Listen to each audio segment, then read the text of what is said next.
Today, you and I are part of 2.6 billion smartphone users who use their phones for approximately about 3 hours a day. And video consumption has grown up to about 55%. So this has concerned me, and I want to figure out whether we are more at risk through voice or data.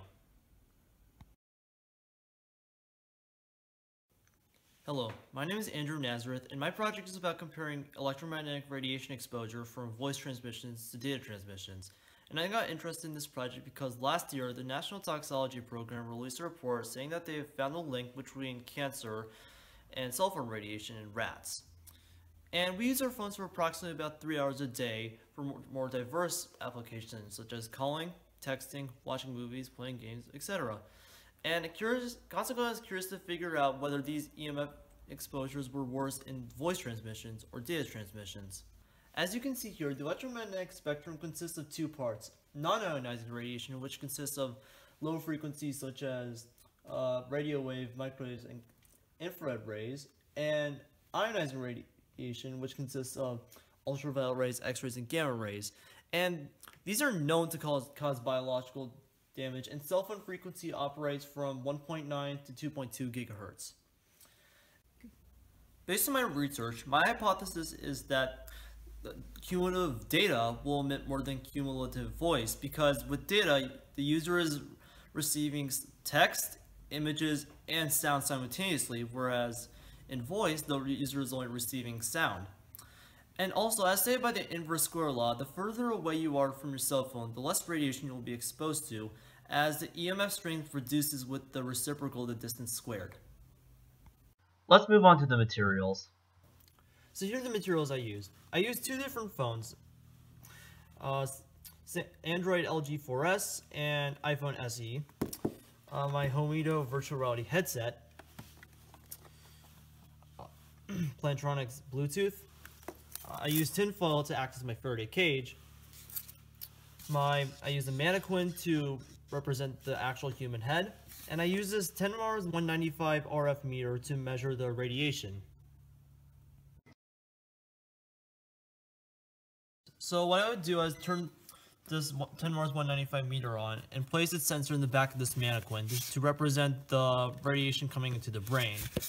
And so what I do is, for data, I would play a random YouTube video, wait for it to load. I would change the setting to microwatts per centimeter squared, and I would record the readings for every 30 seconds. So in this case, for 0 seconds, it's 0.53, and then I have to wait for 30, and then I would do this for about 2.5 minutes.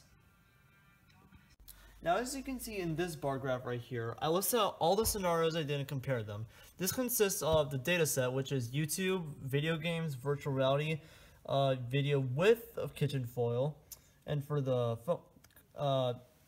voice set, calling, Bluetooth, texting, and phone with kitchen foil.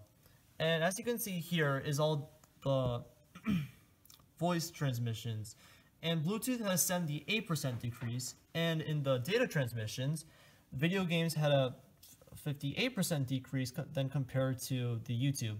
And overall, this experiment, data, which consists of YouTube, video games, and virtual reality, was 42% lower than voice, which was just calling alone. So in conclusion, over 180 trials, this experiment has proved my hypothesis to be partially wrong, where voice calls were actually higher than EMF exposure from data transmissions. And through this experiment, I found 4 contributions. First off, it is safer for users to download data transmissions rather than keep their phones close to their heads during a call. Second, it is safer for users to watch a YouTube video or play a game rather than use a virtual reality headset. Third, for voice transmissions, Bluetooth was a safer solution than texting or using a shield.